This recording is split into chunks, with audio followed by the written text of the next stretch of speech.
할렐루야, 병상 중에 은혜를 나누고 있는 흥광선 목사입니다. 오늘은 10번째 시간 우선순위에 대하여 정신이 번쩍 드는 말씀이라는 제목으로 우리 은혜 나누고자 원합니다. 여러분, 우선순위가 분명하지 않으면 마음이 혼란스럽고 마음이 안 잡힙니다. 나는 오늘 경건의 시간을 가져야지, 주님과 친밀한 교제하도록 말씀과 기도의 시간을 가져야지.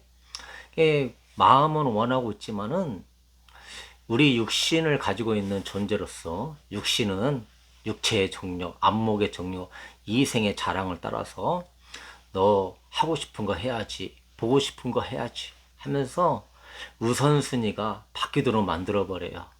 그래서 집중이 안 되고 혼란스럽고 조금 영적으로 답답하고 괴롭죠. 심지어 주님을 위한 사역을 하면서도 육신을 가지고 있다고 보니까 이 세 가지 정욕을 인하여서 주님과의 친밀한 시간을 놓치고 주님과 함께 동행하는 그러한 깊은 교제 시간을 놓치고 또 주님의 그 나라와 의를 향하는 마음이 약해집니다. 그러면 우리는 정신이 번쩍 들게 하는 이 말씀을 붙잡고 있어야 돼요. 그 말씀이 예리한 검과 같이 여러분의 영과 혼과 골수 관절을 찔러 쪼개면서 여러분의 마음의 우선순위와 목적을 분명하게 해줍니다. 그게 바로 성경 말씀인 거예요. 말씀이 곧 내 발의 등이요 내 길에 빛이 되주는 거예요. 육체의 욕심대로 끌려가지 않고 정말로 영혼의 등이 되고 빛이 되는 길로 인도하는, 그러므로 이렇게 오늘같이 말씀을 잘 들으시고 여러분이 성경을 두 번, 세 번 반복하면서 읽으면서 정신이 번쩍번쩍 나시게 되길 축복합니다. 저는 누가복음 9장 62절 말씀을 보고 정신이 번쩍 들었어요. 예수께서 이르시되 손에 쟁기를 잡고 뒤를 돌아보는 자는 하나님 나라에 합당하지 아니하니라 하시니라. 손에 쟁기를 잡고 뒤를 돌아보는 자는 하나님 나라에 합당하지 않다? 도대체 무슨 의미일까? 여러분도 대충은 알고 있지만 자세하게 하나님 말씀을 연구해 봐야죠. 하나님 나라에 누가 합당하냐? 손에 쟁기를 잡고 뒤를 돌아보지 않고 그 쟁기로 고랑을 반듯하게 갈면서 그 밭을 잘 가는 사람이 천국에 합당하다는 거예요. 근데 손에 쟁기를 잡고 자꾸 뒤를 돌아보는 사람은 얼마만큼 갈았나?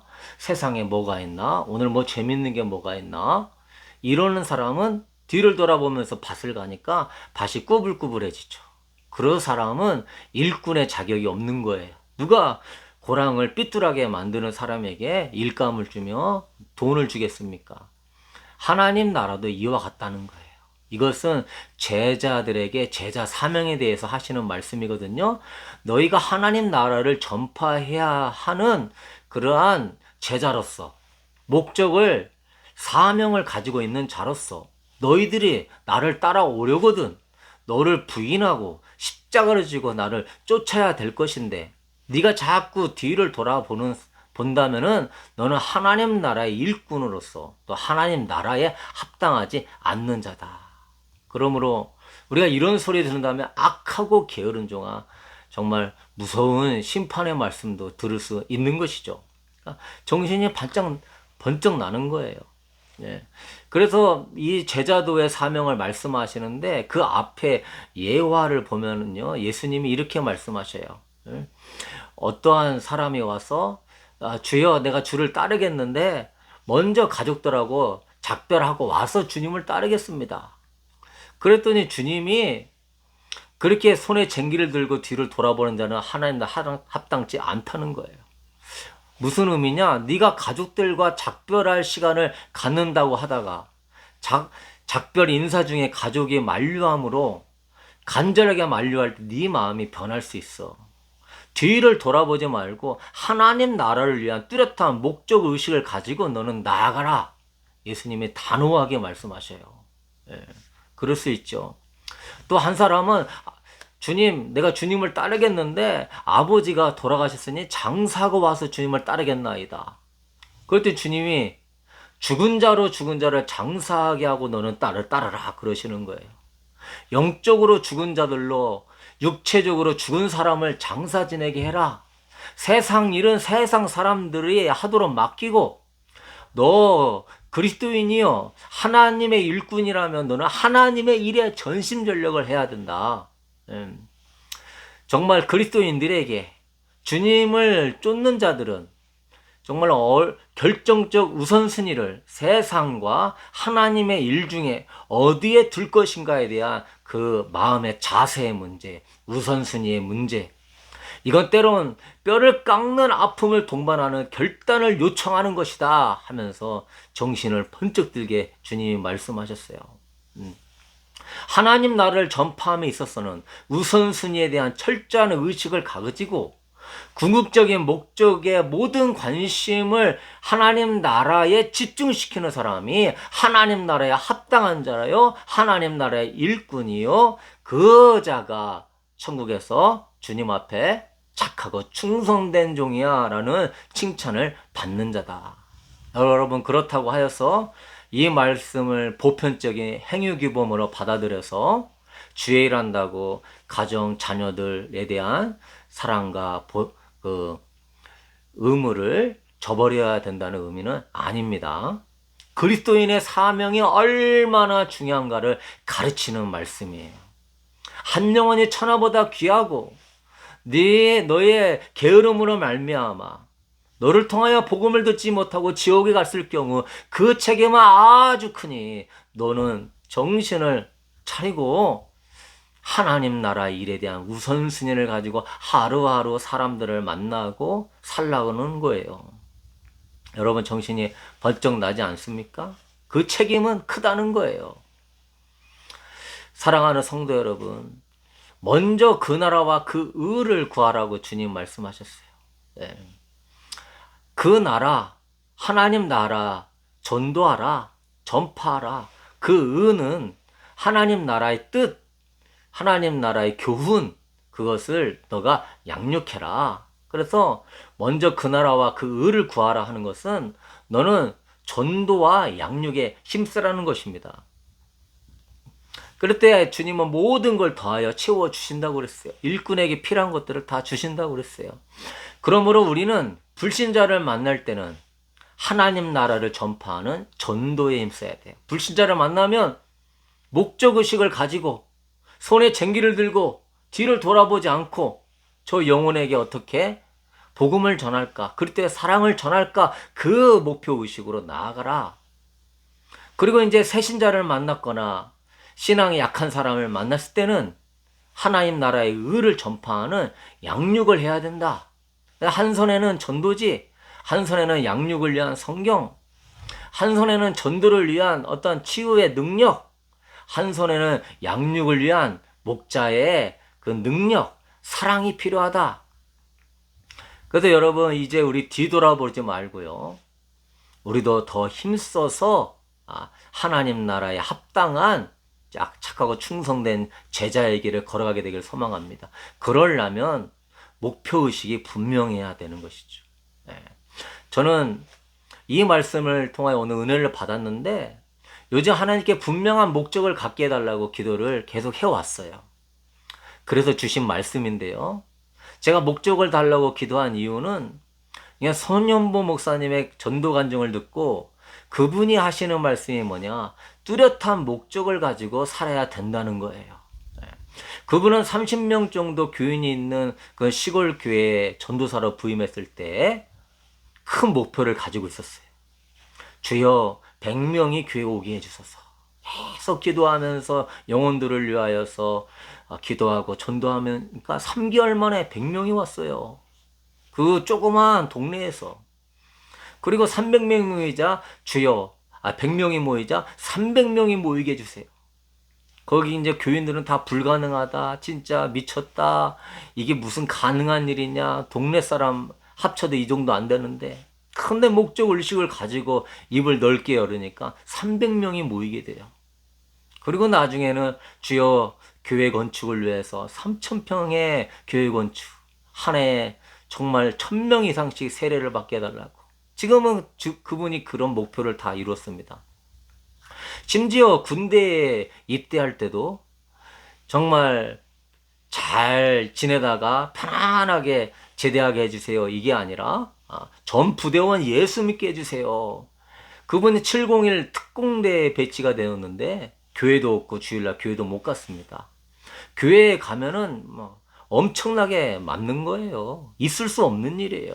근데 그분의 목표는 영혼 구원이에요. 예. 편안하고 안일하고 잘 먹고 잘 사는 게 아니에요. 하도 마저도 간다고 그러니까 일직사관이 그래 너만 가라. 그랬더니 교회 갔다 오고 그 다음 주에는 이제 다른 사람도 데리고 너만 가라겠더니 왜 또 다른 사람 데려왔어. 아유 같이 가야 됩니다. 같이 가야 됩니다. 그러다 보니까 한 명, 두 명 전도해서 나중에는 제대할 때쯤에는 그 부대원 대부분을 교회로 전도하셨다는 거예요. 저는 그래서 깨달았어요. 그분의 하나님 나라에 대한 목표의식, 그것이 타협하지 않는 신앙을 갖게 했구나. 우리 같았으면 교회도 없으니까, 하나님 이해해 주시겠지. 또 그리스도인으로서 다 일하고 있는데 본을 보여야지. 그랬다가는 자기 신앙도 다 떨어지고, 그 귀한 영혼들, 그 군대에서 2년 넘게 같이 생활하는 군부대원들 한 명도 전도 못하는 거예요. 근데 목적 의식을 가지니까 핍박 가운데 자기 신앙도 지키고 많은 영혼들도 구원하고 또 그 심령도 늘 뜨거운 거예요. 영혼을 위해서 눈물로 기도하고 그러니까 뭐 열정도 뜨겁고 갈망도 커지고 기도도 더 열심히 되고 그러다 보니까 주님의 사랑도 받고 주님과의 관계도 깊어지고 이것이구나. 저는 예전에 그렇게 생각하지 안 했었어요. 그냥 주님과의 깊은 관계 속에서 처음 사랑, 그분에 대한 사랑을 느끼면 그 열정으로 전도한다고 생각했어요. 물론 저도 그런 때가 있었는데 그렇게도 하지만은 또한 이런 목표 의식을 통하여서 우리의 마음의 우선순위가 바뀌고 타협하는 마음이 바뀌고 하나님 나라 의에 대한 갈망이 새로워지고 그게 깊어지고 기도가 뜨거워지고 그러면 성령의 역사를 통하여 주님과의 관계도 더 깊어진다는 거 여러분도 꼭 기억하시기를 바랍니다. 그래서 이것이 착하고 충성된 종과 칭찬도 얻고 또한 상급도 커지고 또한 여러분의 삶에 주님과의 깊은 관계도 들어가고 많은 영혼도 구원하니 아주 좋은 겁니다. 그래서 여러분 목표를 정하세요. 올해 몇 명 전도하여 교회로 인도할 것인가? 5명, 10명 정해보세요. 올해 몇 명에게 복음을 전할 것인가? 교회로 인도하지는 못하지만 전도지를 몇 장을 나눠주고 뭐 카톡을 통하여 은혜의 영상을 또 얼마나 보내주고 그것도 친구야 이름 쓰면서 보내면은 보거든요. 그냥 보내면 그냥 광고인 줄 알고 잘 안 봐도 또 올해 몇 명에게 복음 제시를 할 것인가. 우리 교회로 못 인도하지만 복음 제시 너무 중요합니다. 그 사람이 한 번도 복음 제시를 제대로 못 들어본 거예요.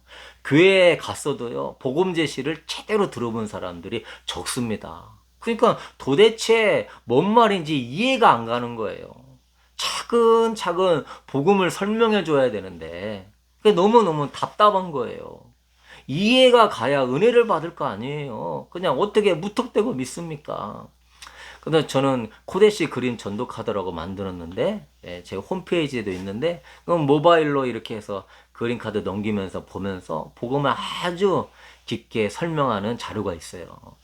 나중에 여러분이 카톡방에 들어오시면 그런 자료도 보내드리고 이제 제가 전도지, 양육지도 만들어서 원하시는 분들한테는 그렇게 우편으로 발송해 드리기를 원해요. 제가 노아의 방주 성교회를 하지 않습니까? 물론 저밖에 없습니다. 그렇지만 마지막 때에 노아가 영혼들을 깨우려고 하는 그러한 심령을 가지고 여러분도 노아가 되고 저도 노아가 돼서 여러분의 지역에서 잠자는 영혼들을 깨웠으면 좋겠어요. 불신 영혼도 깨워야죠. 새신자도 깨워야죠. 또 오랫동안 예수님을 믿었어도 주님 다시 오심을 준비하지 못하는 사람들 있잖아요. 회개하고 예복 준비하고 특별히 마지막 때의 말씀, 이 적그리스도의 역사, 666표의 역사 이걸 모르시는 분들, 미혹으로 영혼을 빼앗기려고 하는 분들에게 알려줘야 되죠. 그러니까 여러분은 노아가 되셔야 돼요. 이제 시간이 얼마 안 남았어요. 주님 앞에 설 날도 얼마 안 남았다는 의미죠. 이때 여러분이 정말 정신이 번쩍 나게 오늘 이 말씀을 마음에 새기고 목표를 정하면서 신앙생활을 다시 했으면 좋겠어요. 새로운 마음으로. 우리는 새 신자도 양육해야 되지만 기존 신자들도 깨워야 돼요. 주님 다시 오심을 준비하도록, 적그리스도의 미혹에 빠지지 않도록. 그래서 제가 좀 육신이 힘들면 마음도 막 힘들고 어떤 불안장애가 조금 있어요. 그렇지만 여러분이 기도해 주시면 이런 것들을 이제 만들어서 제 단체 카톡방에랑 이렇게 알릴 테니까 유튜브에도 알리고 여러분이 들어오셔서 신청하시면 이제 나중에 만들면요 말씀드리면 이렇게 하시면 좋을 것 같아요. 그래서 저와 같이 여러분이 뭐 각 지역에 서울의 노아가 되시고 인천의 노아가 되시고 경기도, 전라도, 뭐 경상도, 충청도에 노아가 될 수 있게 되기를 주님의 이름으로 축복합니다. 그래서 내가 올해 몇 명을 양육하여 제자로 삼을 것인가 목표를 정해보세요. 또 올해 내가 몇 명의 기존 신자들을 깨어나게 할 것인가, 세례 요한같이 주님의 다시 오심을 내가 예비해야지. 그래서 그 세례 요한과 같이 주님의 다시 오실 길을 넓히는 여러분 됐으면 좋겠어요. 할렐루야. 여러분 목표 의식을 가지면 막 가슴이 뛰는 거예요. 저도 막 가슴이 뛰더라고요. 뭐 그리스도의 사랑 안에서 뭔가 해봐야겠다는 그 열정하고 그냥 목표 의식을 가지면서 분명한 뜻이 있으니까 그게 더 제 마음을 뛰게 만들더라고요. 두려움이 사라지고 기쁨과 생활에 활력이 생기고요. 삶의 의미가 생기고요. 하루하루의 삶이 아주 보람된 삶이 될 것 같아요. 목표를 가지고 기도하니까 막 힘이 생기고 간절함이 생기고 더 깊은 기도의 세계에 들어가고 영성에도 아주 큰 도움이 되는 것입니다. 할렐루야. 사랑하는 성도 여러분, 마가복음 9장 29절 말씀 한번 읽고 마치겠습니다.